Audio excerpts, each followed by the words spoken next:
kunci jawabannya kita amalkan. Bukan ini sibuk dan mempermasalahkan persoalannya. Kalau soalnya kita ini selalu kita bicarakan terus, ya sampai kapanpun kira-kira ya lulus ujian saya itu. Nah, jadi karena pelajaran kita ingin menyelesaikan ujian dari Allah, kita pelajari kunci jawabannya. Nah, kaitan untuk meyakinkan kita semua bahwa Allah itu sudah menyiapkan jawabannya setiap persoalan. Saya ketika haji, saya tidak ingat tahun berapa hajinya, tahun berapa saya lupa. Biasanya saya haji itu selalu bawa buku, yang buku itu kaitannya tentang haji, siri haji dan sebagainya itu. Biasanya yang ditulis beberapa tokoh spiritual bahwa selain doa haji, karena ketika dalam pesawat itu kan lama saya baca itu. Kemudian di pondokan itu kan banyak waktu, kalau sudah baca Al-Quran baca itu. Kemudian dalam haji saya itu saya buka buku saya, baca koper saya, ternyata di situ yang terbawa bukan buku masalah haji.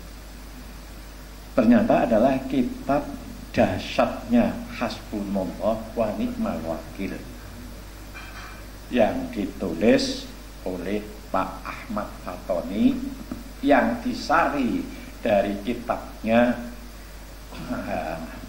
Ibnu Hasan Abu Hasan Asy'adili. Ya, Ibu Abu Hasan Asy'adili yang asli kitabnya itu adalah Syiril Jaril bi Khawasi Hasbunallah wa Ni'mal Wakil. Kitabnya itu tebal.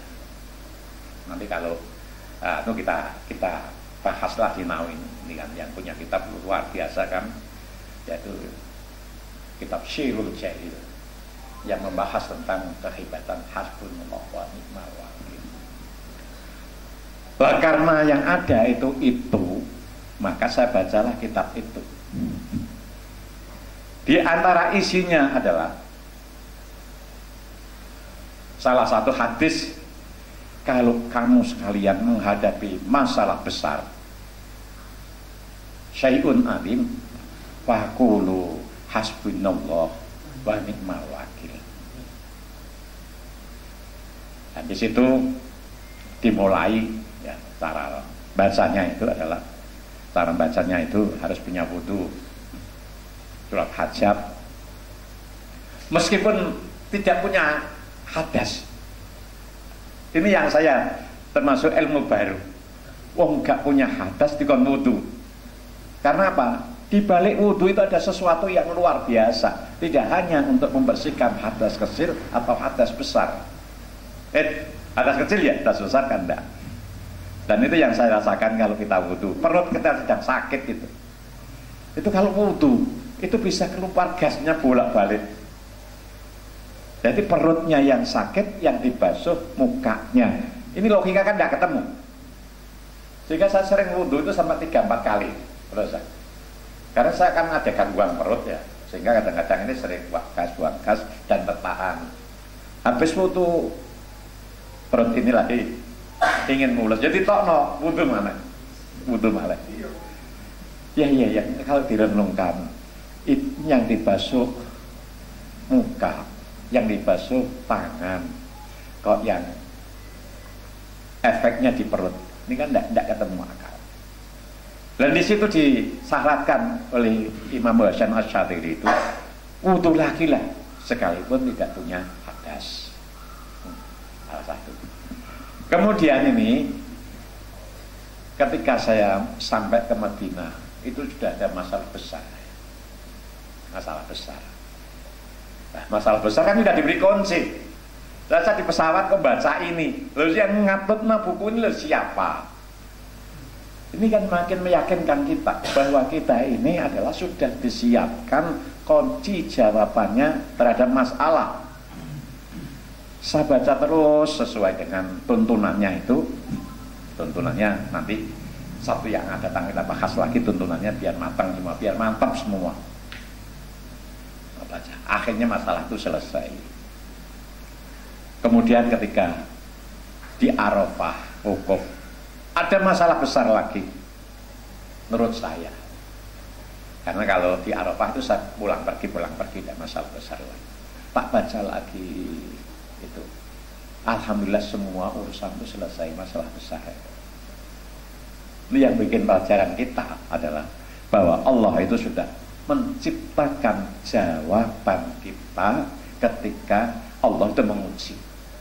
Cuma umumnya kita ini adalah tidak mempelajari jawaban, tapi yang banyak kita bicarakan, kita masalahkan adalah tentang persoalannya.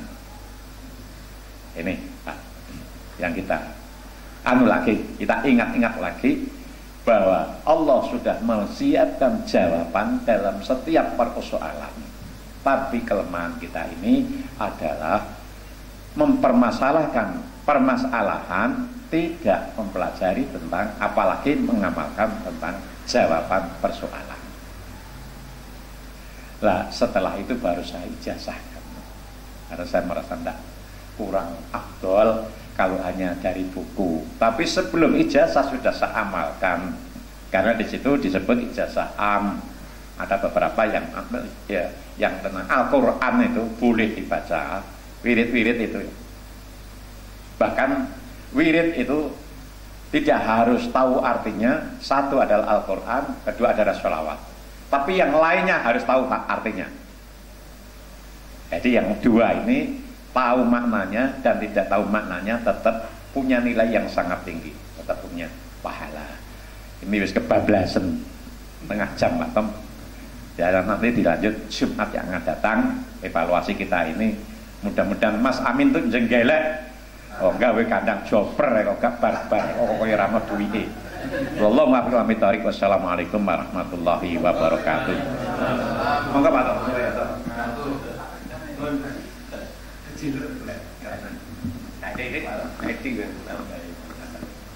Assalamualaikum warahmatullahi wabarakatuh.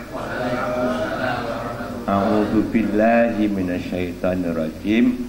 Bismillahirrahmanirrahim. Alhamdulillah wa syukurillah. Allahumma shalli wa sallim wa barik ala sayyidina Muhammadin Rasulillah wa ala alihi wa ashabihi wa mawala. Amma ba'du. Ya, yang dibicarakan ini ekonomi. Nah, kalau orang bicara ekonomi itu harus punya bukti, minimal di motor api. Itu. Nah, saya ini gak duwe motor api, ya. Jadi ya, tapi saya tetap ya, gitu. Jadi saya tidak gini. Saya akan bicara tentang zikirnya. Pak koreksi Pak Som. Pelatih tinju tidak perlu jadi suara tinggi. Baiklah, terima kasih Pak Uda menyemangatkan saya. Jadi saya ini mau pengalaman saya tentang meskipun hanya 10%. Begini, saya ini relatif terus terang itu anaknya wong sugih saya. Ibuku sapinya wakeh, sawahnya wakeh. Sudah, ya. Jadi saya itu ada wong sugih ciliane itu di desa itu, jadi ya. Meskipun nggak termasuk sugih sendiri, salah satu wong sugih. Maka saya pergi ke luar negeri, saya pergi ke London itu ya cuma dijualkan tanahnya ibu saya, udah itu dikirimi ya gitu. Nah, cuma saya itu kok waktu itu kok nggak tertarik bicaranya sugih belan. Saya tidak tahu dari kecil itu. Tapi yang memicu itu ialah itu saya lihat kan di desa di Senori itu ya, kok orang wong sugih-sugih ini kan tani ya, kok memaksa orang kok itu sing tukang mepe pari, tukang goblok itu gabah macam-macam itu tak delok itu dia diutangi dulu. Nah, setelah diutangi itu nanti dia bayar kerja itu kok banyak saya lihat.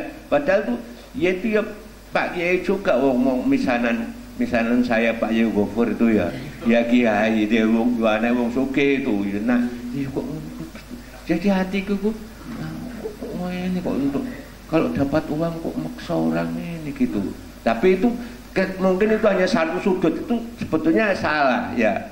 Artinya gini, ono motor nabrak pagar terus dia motornya kecelakaan, terus kesimpulan, wes cocok tuku motor soalnya gawini nabrak perlu. Aku seperti kayak gitu, itu keliru waktu kecil.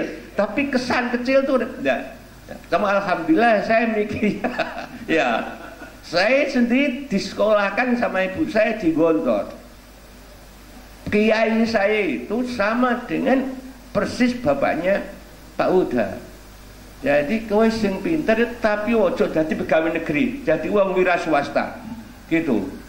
Itu jadi itu maka kowe tak gak tak ijazah, gak dapat ijazah. Aku sekolah itu karena cari ijazah lain. Gak ada ijazah, yang penting kowe iso. Lah apa ijazah kertas gitu. Itu nah. Wes, itu sampai saya. Tapi di hati saya ada yang terkesan gitu ya.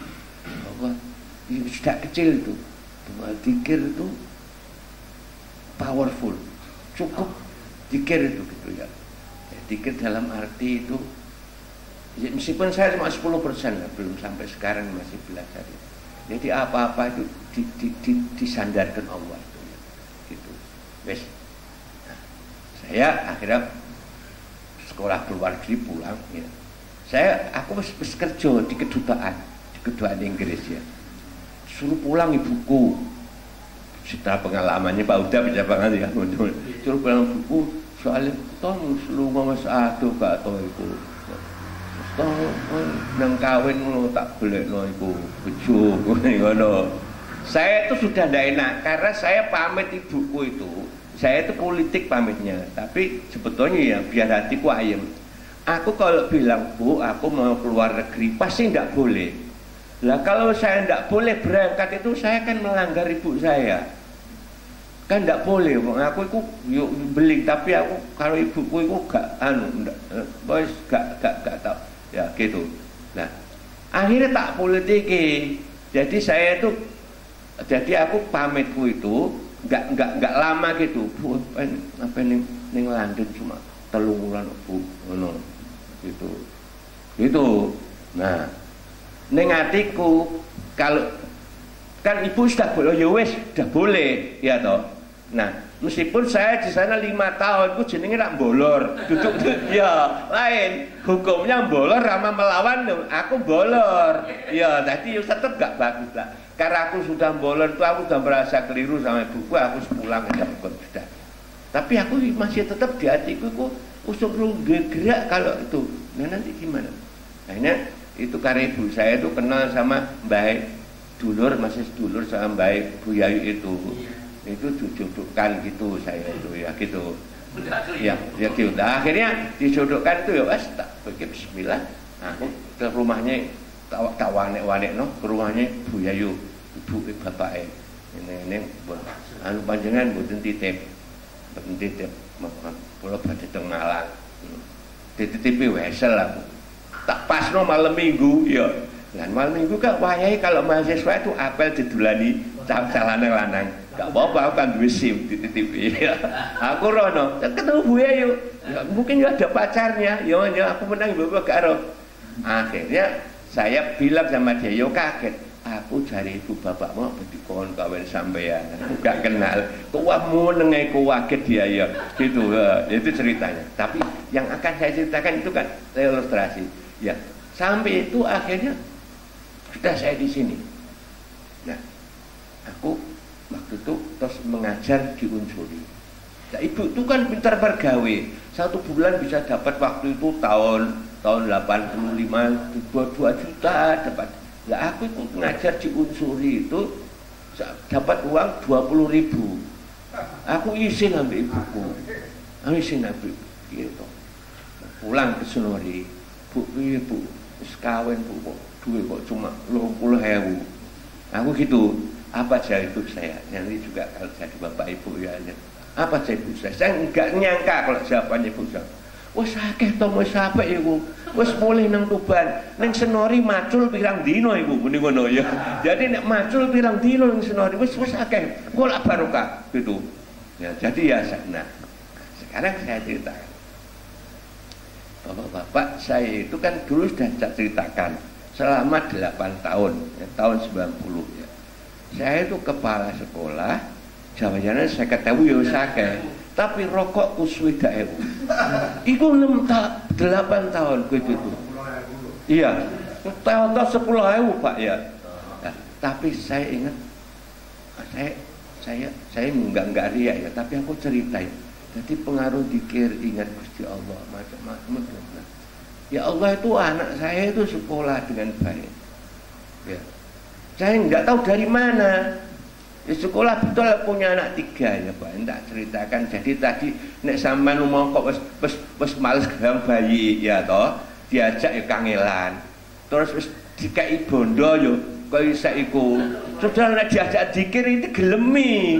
Nanti iya gitu loh. Sekarang saya pengacara damal dan saya salah persepsi, tapi enggak. Jadi orang itu sebaiknya supaya dia itu harus maju ya. Pertama itu tiap hari i'mal sya'at, lakukan sesuatu juga melakukan apa-apa. Ini untuk level yang muda-muda tahun ini. Yang kedua, ta'alam syai'a, pelajari sesuatu. Jadi mau belajar apa? Ojo nganggur tadi mempersahkan masalah saja, itu salah satu jawabannya. Kemudian itu ahsin saya, perbaiki sesuatu. Apa sih tak perbaiki, kurang apa? Lah kalau zaman gitu itu nanti lama-lama kalau tidak seluruhnya separuhnya zaman dapat. Ya tergantung minat sampean. Saya tadi kan aku kan tadi ya ada kekacauan tadi. Sebetulnya enggak gitu. Jadi nah tak ceritakan Pak ya. Jadi itu saya itu ya dikir itu aku ya sekarang aku tuh tidak mungkin itu dengan uang yang ada. Memang aku ngeles bahasa Inggris juga ya, termasuk Pak Uda 2 tahun belajar bahasa Inggris sama saya. Pak Uda ya ada 2 Pak Uda, nanti waktu ekonomi 2 saya ceritakan. Pertama Pak Uda belajar saya bahasa Inggris 2 tahun, kedua ajari caranya pakai dasi kalau ketemu ini Pak Uda itu nah. Nanti kalau payo ekonomi saya akan cerita, karena tampilan itu bukan segalanya. Kalau dalam dunia bisnis itu pertama kali yang dilihat orang itu ya penting. Jadi kalau mau bisnis itu seperti casing casing, terus jenenge itu kemasan itu penting gitu. Balik kita ada masalah dikit. Jangan lupa zikir itu Gusti Allah piye caranya. Nah, karena yang menyebabkan saya tidak merasa punya apa-apa, tapi aku kurasa cukup. Aku sekolah pengen ini baik-baik, sekolah di UNER yang bareng. Kemudian anakku itu balapan, senengane balapan, aku menangnya tak dongakno. Buktinya ya waras. Sampai balapan SMP itu balapan sepeda motor sekeli tangan nih sore gitu. Aku sampai melok dia. Tak elok kau bocong gitu melok ya. Sampai aku ben iso dialog dia, aku iku ben iso ngomong, dia ben ngrungokno aku, tak hargai. Mal aku tukokno kaos sing modern sing cara saiki bapak tak gawene. Kowe kan ben iso. Oh iya bapak. Tenan ditukokno. Tapi ya Allah, ya terpaksa tak gawa tok bravo tok ndi. Apa tulisannya? Panitia hari kiamat. Kiai Bento kau sih, tapi karena menghargai anak saya, bismillah didarani Bento ya wis aku pengen dialog sama anak saya. Karena aku menghargai dia, karena tak nggut kemana-mana. Didarani wong Bento gak peduli, wis tak korbannya itu ya. Padahal kewedhi panitia hari kiamat. Iki piye jari Kiai Tom kok nulis kaos panitia hari kiamat iki. Ya enggak apa-apa, enggak Om. Makanya kadang-kadang itu zaman ndak usah terpaut. Yang zaman punya kata Pak Uda, Anda ndak boleh dinasihati Pak Uda. Anda tidak boleh takut tantangan.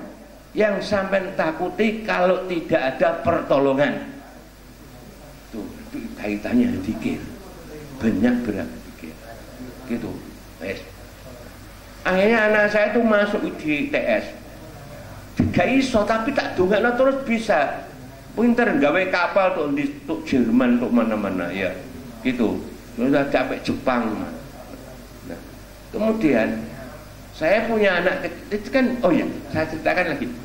Tidak mungkin saya haji apa itu duitku pas-pasan. Mau rokok wis 20.000. Memang aku kabeh ndak tahu Gusti Allah kasih apa. yang kemarin yang pertama kan dikasih Pak Uda Haji itu ya, dikasih Pak Tom dicek itu, udah mungkin Pak Uda lupa. Loh, saya itu loh tahun 2009, saya itu karena insya Allah 10% orang kok khusyuk aku, zikir ingin Allah itu, saya itu mulai dia warai zikir Pak Uda itu rungokno sholawat apa itu, besok saya tak ikut bahas sholawat itu. Aku bilang sama Pak Yehuda ini pembimbing ya. Kadang-kadang di WA ojo muni liyane guru-guru ojo tok nomben Pak Uda wae ngono lho. Liyane sampai guyon sampai kirim manganan macam gak apa. Tapi kalau ada guru lain macam paling ngomongnya beda ya jangan lebokno tempat lain. Nah, Masya Allah, saya itu 2009 haji. Tambah ya itu gak anggit yo Pak Tom nek haji. Nggih Pak Uda mboten nganggit ya. Gitu. Gak anggit kalau haji tahun 2006 itu. Akhirnya saya haji yang katanya lapar. Lah aku gak lapar dewe, aku dapat makanan wakil tak bagi-bagi. Nah, loh. Tahun 2013 itu saya haji lagi di tempat hotel yang panganannya tak hitung macamnya 80. Roti ku bureno piro. Ya, saya lah itu gara-gara yang haji kan Buddha, karena gini, Buddha bilang bayar biaya travel karena Pak Uda sama Buddha itu tiap tahun itu pergi haji ya toh. Dari Buddha, Pak Tom loh dari pembimbing. Nah mandi omongannya Buddha. Aku ditelepon sama dia, Pak Tom punya paspor, punya. Takoke kan punya, padahal pasporku mati Pak Kastari. Jalur takoke kan punya. Ya, oke Pak, kan nanti seminggu lagi nanti paspornya. Ya, kira-kira hari itu saya pergi ambil paspor, tak ganti paspor anyar. Pas seminggu tak serah ke dia. Jadi waktu itu haji 15 tahun, saya coba 15 menit. Antri haji 15 tahun, saya 15 menit. Karena ditelepon tok iku wae lah ganti pas takokan saya muni ini paspor ini seurip Pak Temono atau ayo bingung duwe paspor tak oh punya gitu tapi mati Pak Kasturi. Alhamdulillah lah itu waktu itu bayarannya haji itu haji plus aku jadi pembimbing 1.130 juta kondi aku coba. Nah nek saiki jari Pak Uta ya 200 juta. Nah saking bungahku itu siapa kok dak Gusto dari mana kepala sekolah 50.000 rokok 20.000 kok iso haji ping pindho. Aku nganggit karena lah aku ya kita di waktu kecil lha apa to dadi sugih ngene iki kok maksa wong gitu ya saya kuliah ilmu ae ku apik. Saya keluar gede cari ilmu pertanyaanku apa jawabannya apa tak sampai tok luar negeri ku perkara ping ben duwe ngene gak ngono gak wis akhirnya aku kaji. Nah itu sampai Pak saya itu pulang itu sama biaya travel itu dikasih macam-macam surat ya dalamnya ada 3 amplop ya toh.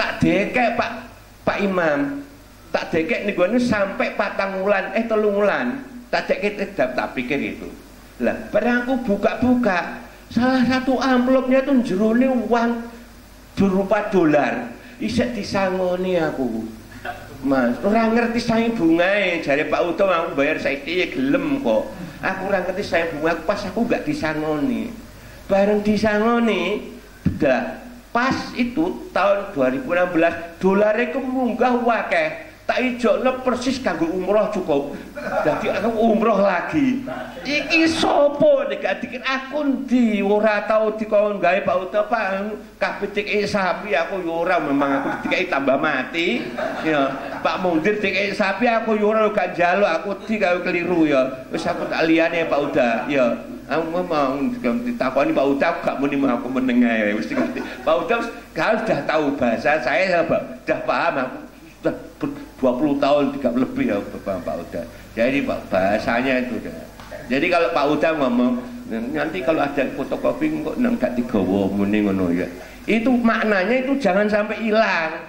Supaya Pak Uda gak pernah nyuruh gitu gawa lho ojo sampai enggak kan.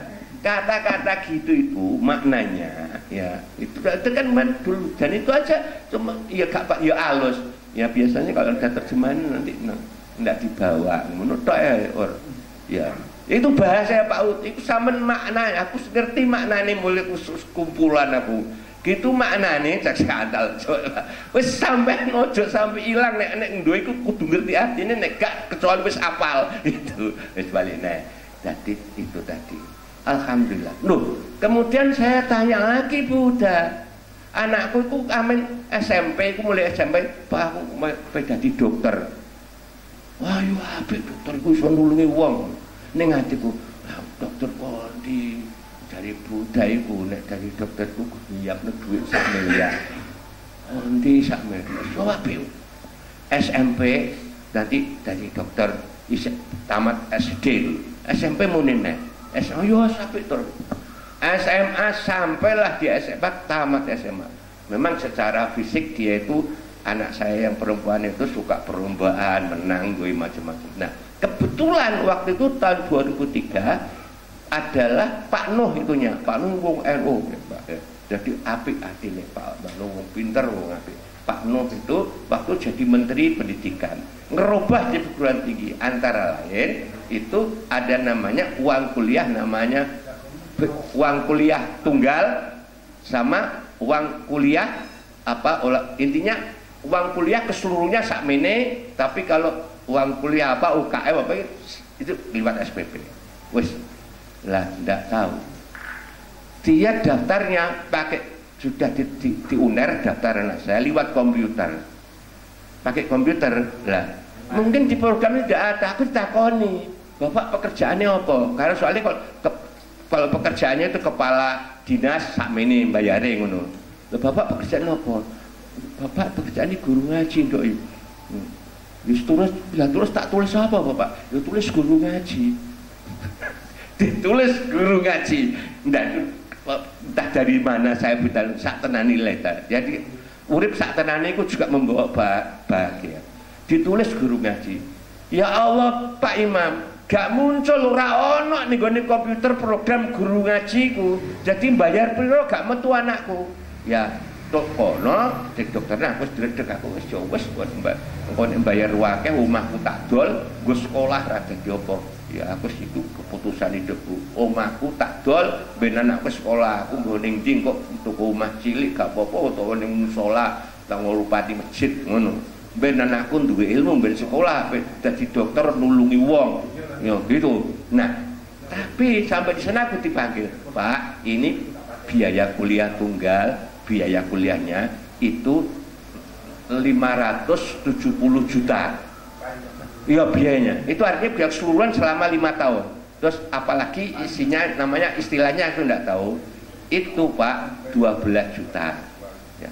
Langitku, wes 570 ditambah 12 pisan, ngono.